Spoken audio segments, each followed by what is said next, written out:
there was in Cotto? Well, I think every fight that he had in the past prepared him for this fight here. He's faced the master boxer Mayweather. He's faced Lara and Trout, Kirkland, where he demonstrated that he's going to fight more aggressive instead of waiting for the opportunity. He's going to make the opportunity happen. So that's the style that he's going to use now. Canelo, it's an aggressive style that is not only fan-pleasing, but one that's going to overwhelm his opponents. Do you think his biggest advantage is the fact that he's 10 years younger, or does he have any other advantages? I was in camp with him. I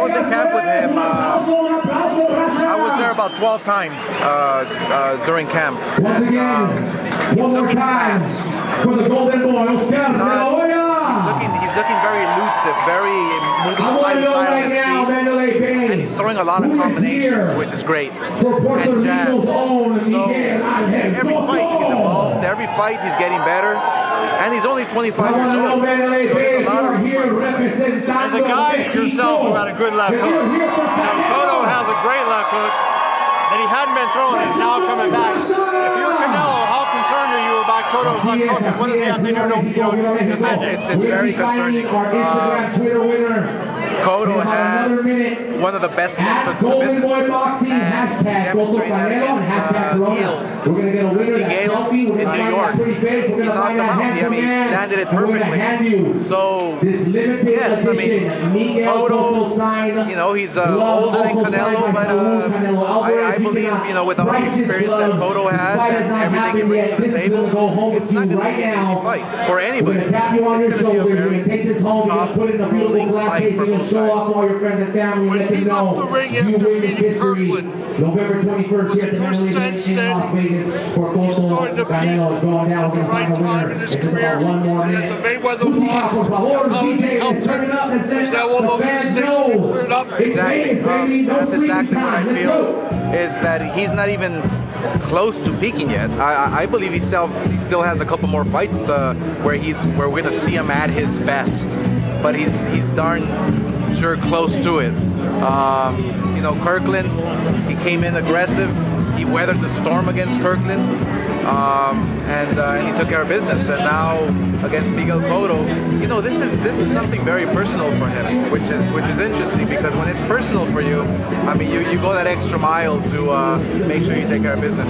One of the things that concerns me about Canelo is the fact that he fought so many fights as a young guy, and now that he starts making money, he fights twice a year. And coming off that Mayweather fight, how do you get better only fighting twice a year and not being active like he would like to be, right, like he used to be? Yeah, no, I mean, look, he had an injury, obviously, last year, which derailed his December showdown.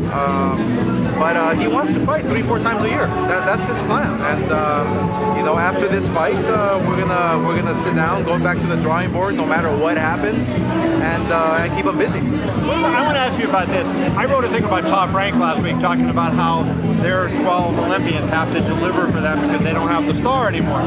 So you got that one big star, and he loses. The only star. Right. In the business. Loses. Like, what happens if Canelo loses? What's that do for Golden Boy? You don't have another guy you say, hey, this is going to be the next guy. Well, we got a winner. We got a winner for this signed glove right here. One loss is not going to make or break us. You know, we have 75 fighters under the Golden Boy banner that we're developing. We have championship fighters. We have fighters that are fighting on HBO. So it's not a big concern to us whether Canelo wins or loses. Look, we're going to continue with our business and keep developing. That's what we do best. Give me a couple of names of guys you think can be a HBO regular or a pay-per-view guy. I think December 19th we have a very interesting heavyweight fight with Ortiz, a Cuban outstanding master boxer fighter, you know, going up against Jennings, which is a very interesting fight. So if he can knock out Jennings, then we have something in the heavyweight division which we feel is going to catch the eye of Klitschko. So that's one perfect example. You know, we have all these young fighters like Diego De La Hoya who are slowly but surely developing into championship caliber fighters. Get in front of the banner. Canelo. All right.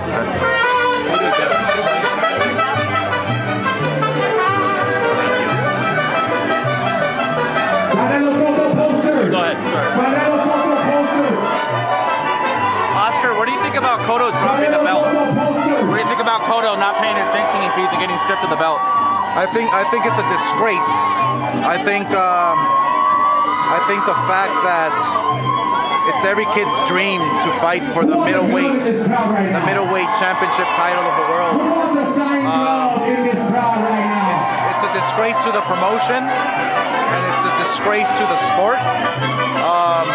And obviously he didn't follow the rules and regulations of the WBC, so you know his fight is with the WBC. But me personally, I think it's a disgrace. Will it take away from the fight? Will it take away from the fight at all? No, not at all. It's gonna make it even more interesting because now Canelo, this is Canelo's shot to make him pay back. You know, now it's personal. So I mean, I look, Canelo is fighting Cotto because he wants to be the middleweight champion of the world. He's fighting for that title, for that belt, and it so happened that Cotto had it. So you know, for Cotto to just drop the belt, it really is a disgrace. You did that too.